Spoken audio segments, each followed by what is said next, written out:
ሰሞኑን በዓለም አቀፍ ደረጃ በተለይ ዶላር እጅግ ባልተጠበቀ ሁኔታ እየተቀያየረ ይገኛል። ይህም የሆነበት ዋነኛው ምክንያት በዓለም አቀፍ ደረጃ የውጭ ምንዛሪ ለውጥ ከመታየቱ ጋር ተያይዞ ነው። ለመሆኑ በዛሬው ዕለትስ ዶላር፣ ዲርሃም፣ ዲናር? አሰላሙ አለይኩም ወራህመቱላሂ ወበረካቱሁ። ሰላም ጤና ይስጥልን ክብራትና ክብራን አድማጭ ተመልካቾቻችን ሁሉ ሰላም ሁሉ መልካም፣ ከኛ ጋር ሁሉ ሰላም ነው። ዛሬ ነሐሴ 18 2018 ዕለታዊና ወቅታዊ የምንዛሬ ዋጋ በዛሬው ዕለት ጨምሯል ወይስ ቀንሷል የሚሉትን በሐዋላ የ16 ሀገራትን በባንክ የ8 ሀገራትን መረጃ አካተን ወደ እናንተ ከች ብለናል። እንደምታውቁት ከሰሞኑ በዓለም አቀፍ ደረጃ በተለይ ዶላር የምንዛሬ ዋጋ ተመን ለውጦች እየታዩ ከመሆኑ ጋር ተያይዞ በዛሬው ዕለትስ ቀንሷል ወይስ ጨምሯል የሚሉትን የአሜሪካ ዶላርን በማስቀደም የኤዥያ ሀገራትን የአረብ ሀገራትን እያቀላቀልን አንድ ባንድ ወደ እናንተ እናደርሳለን። ሁላችሁም ቪዲዮን ላይክ ቻናሉን ደግሞ ሰብስክራይብ እያደረጋችሁ እስከ መጨረሻው ድረስ ተከታተሉ። እንግዲህ ክብራን ተመልካቾቼ ሰሞኑን በኮመንትም የምጠይቁት ጥያቄ ያለ የአሜሪካ ዶላርንም ሆነ ሪያልን ወደ ሀገር ቤት ስንገባ ምን ያክል ይዘን እንገባለን፣ እንዲሁም ደግሞ ከዚህ በፊት የነበረው ይዞ የመግባት ፖሊሲ አሁንም እንደቀጠለ ነው ወይ ያላችሁ ነው። አዎ ምንም የተቀየረ ነገር የለም። ከዓመት በፊት የነበረው ፖሊሲ ነው አሁንም ዶላርን እንዲሁም ሪያልን ወደ ሀገር ቤት ይዛችሁ የምትገቡት መጠን እንደተቀመጠ ባለበት ነው። ሲቀየርኛ ቪዲዮ እንሰራለን። በዛሬው ዕለት አንድ የአሜሪካ ዶላርን ስንመለከት 183 ብር ከ10 ሳንቲም ሲመነዘር 100 የአሜሪካ ዶላር 18310 የኢትዮጵያ ብር በጥቁር ገበያ እየተመነዘረ እንደሚገኝ ዌብሳይቱ አስነብበውናል ማለት ነው። ሌላው ዌብሳይቱ ከማያስነብበው ሀገራት መካከል የኳታር ሪያል ነው። በዛሬው ዕለት እንግዲህ ከተለያዩ የመረጃ ምንጮች እንደተመለከትነው አንድ የኳታር ሪያል 46 ብር ከ88 ሳንቲም ሲመነዘር 100 የኳታር ሪያል 4688 የኢትዮጵያ ብር እየተመነዘረ እንደሚገኝ ከተለያዩ ቦታዎች ለመመልከት ችለናል። ሌላው የካናዳ ዶላር ነው። በዛሬው ዕለት አንድ የካናዳ ዶላር 129 ብር ከ15 ሳንቲም ሲመነዘር 100 የካናዳ ዶላር 12915 የኢትዮጵያ ብር ሲመነዘር እንደሚውል ዌብሳይቱ አስነብቦናል ማለት ነው። ሌላው ዩሮ ነው። በዛሬው ዕለት አንድ ዩሮን ስንመለከት 218 ብር ከ83 ሳንቲም ሲመነዘር 100 ዩሮ 21883 የኢትዮጵያ ብር ሲመነዘር ይውላል ማለት ነው። ሌላው ፓውንድ ስተርሊ ነው። በዛሬው ዕለት 1 ፓውንድ ስተርሊ 260 ብር ከ19 ሳንቲም ሲመነዘር 100 ፓውንድ ስተርሊ 25965 የኢትዮጵያ ብር ሲመነዘር ይውላል ማለት ነው። ሌላው ዩናይትድ አረብ ኤምሬት የዱባይ ድርሃም ነው።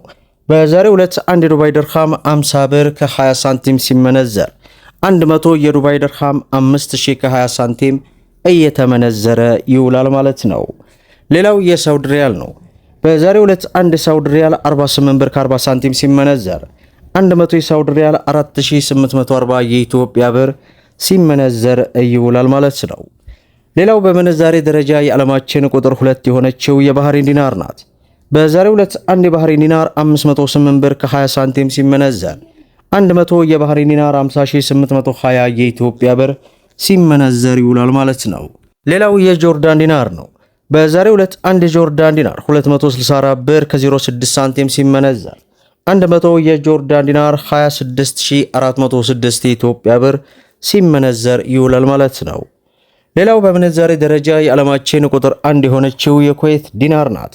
በዛሬው ዕለት 1 የኩዌት ዲናር 612 ብር ከ12 ሳንቲም ሲመነዘር 100 የኩዌት ዲናር 61212 የኢትዮጵያ ብር ሲመነዘር ይውላል ማለት ነው። ሌላው በምንዛሬ ደረጃ የዓለማችን ቁጥር 3 የሆነችው የኦማር ሪያል ናት።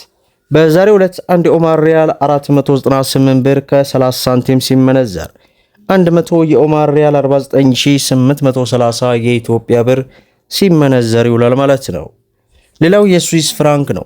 በዛሬው ዕለት 1 የስዊስ ፍራንክ 137 ብር ከ20 ሳንቲም ሲመነዘር 100 የስዊስ ፍራንክ 13720 የኢትዮጵያ ብር ሲመነዘር ይውላል ማለት ነው።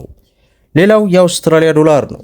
በዛሬው ዕለት አንድ የአውስትራሊያ ዶላር 131 ብር ከ31 ሳንቲም ሲመነዘር 100 የአውስትራሊያ ዶላር 13131 የኢትዮጵያ ብር ሲመነዘር ይውላል ማለት ነው።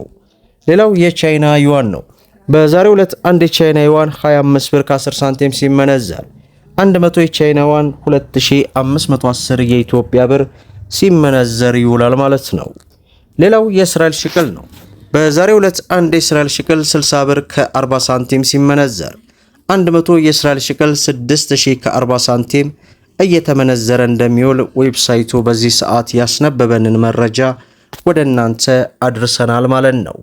ሌላው ኢትዮጵያ ውስጥ ካሉ ህጋዊ ባንኮች መካከል በምንዛሬ ዋጋ ተመኑ የሚታወቀው የሮሃ ፎሬክስ ነው።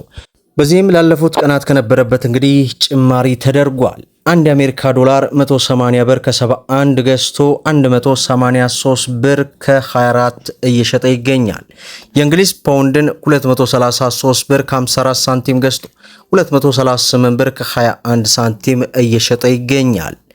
የዩሮን ስንመለከት 203 ብር ከ51 ሳንቲም ገዝቶ 207 ብር ከ58 እየሸጠ ይገኛል። የስዊስ ፍራንክን 217 ብር ከ02 ገዝቶ 221 ብር ከ36 እየሸጠ ይገኛል። የደቡብ አፍሪካን 9 ብር ከ15 ሳንቲም ገዝቶ 9 ብር ከ33 እየሸጠ ይገኛል። ዩናይትድ አረብ ኤምሬትን 48 ብር ከ07 ገዝቶ 49 ብር ከ03 እየሸጠ ይገኛል። የአውስትራሊያ ዶላርን 115 ብር ከ79 ገዝቶ 118 ብር ከ10 እየሸጠ ይገኛል።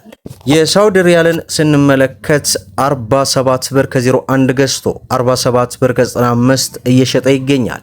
የቻይና ዩዋንን 24 ብር ከ87 ገዝቶ 25 ብር ከ36 እየሸጠ ይገኛል። የካናዳ ዶላርን 121 ብር ከ38 ገዝቶ 123 ብር ከ80 እየሸጠ እንደሚገኝ የሮሃ ፎሬክስ ዕለታዊ ምንዛሬ ዋጋ እንዲሁም በጥቁር ገበያ ዌብሳይቱ በዚህ ሰዓት ያስነበበንን መረጃ በንጽጽር ወደ እናንተ አድርሰናል ማለት ነው። ከሰሞኑ እንግዲህ ኢትዮጵያ ውስጥ ብቻ ሳይሆን በዓለም አቀፍ ደረጃ የውጭ ምንዛሬ ልዩነት እየፈጠረ ይገኛል። ይህም የሆነበት ዋነኛው ምክንያት በዓለም አቀፍ ደረጃ የነዳጅ ዋጋ ራሱ ልዩነት መቀነሱና መጨመሩ በውጭ ምንዛሬ በተለይ በዶላር ላይ ለውጥ ስለሚያሳይ ነው። ዞሮ ዞሮ ሰላም ለሀገራችን፣ ሰላም ለኢትዮጵያ። ሁላችሁም ቪዲዮን ላይክ ሸር እያደረጋችሁ ለበርካታ ወንድሞች እንዲደርስ አድርጉ። ለቻናላችን አዲስ ከሆናችሁ ሰብስክራይብ በማድረግ በየዕለቱ የሚለቀቀው መረጃም እንዲደርሳችሁ የኖቲፊኬሽን ማብራታችሁን አትዘንጉ እያልኩኝ ለዛሬ ያስኩላችሁ መረጃ ይመስላል። እስከ ፍጻሜው ድረስ አብራችሁን ስለቆያችሁ ልባዊ ምስጋናችን እየሰጠን በሌላ ቪዲዮ እስከምንገናኝ ወሰላሙ አለይኩም ወራህመቱላህ።